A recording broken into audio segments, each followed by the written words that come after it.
All them walking miracles, 2 Utah teens hit and nearly killed by lightning. Tonight's surveillance cameras capture the moments before and after what looked to be a fatal strike. Now, you might remember this story. Both boys medically dead for about 30 minutes, according to rescuers and friends. They survived thanks to heroic CPR efforts. Lad Egan is in St. George tonight with an update on their recovery and also a first look at some new surveillance video showing the strike. Lad. Yeah, the videos, the families say, was difficult and emotional to watch, especially for the boys' mothers. But this surveillance video does answer crucial questions about how the boys were struck and why their injuries and recoveries have been so different.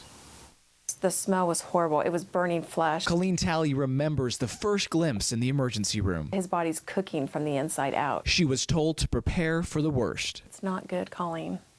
You need to start making phone calls. The lightning strike left Alex Lamson dead for 24 minutes. His friend Dane Zadunich even longer. I was dead for 38 minutes. The boys don't remember much. Essentially just walking outside. But just released surveillance video is helping them understand. It answered where we were standing and who got hit. The video shows the boys under a tree waiting for a ride home. They're standing there 1 second, then there's a flash of light. They both drop. The exact second that the boys got hit is too personal to show, but the boys will talk about it. It's really bright, and then for 6 frames it stays there, and then another frame it's gone. There's no fading in or fading out. It's just there and gone. The video may explain why Dane made a full recovery. The lightning exited cleanly through his feet. Dane got struck in the head, but then the strike came down across the front of my body. The lightning traveled down his arms, exiting through his elbows and knuckles. It wasn't until 4 weeks into recovery that doctors realized the extent of his injuries. So they went to sit him up and he couldn't sit up.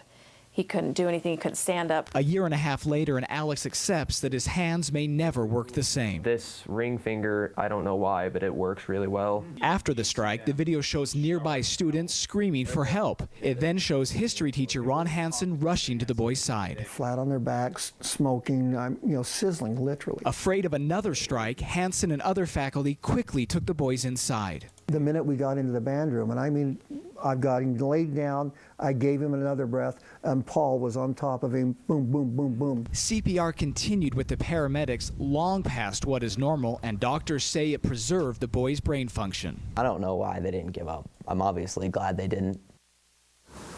And the CPR on Dane Zadunich lasted for about 40 minutes. Normally, first responders have the option to stop after about 15 minutes.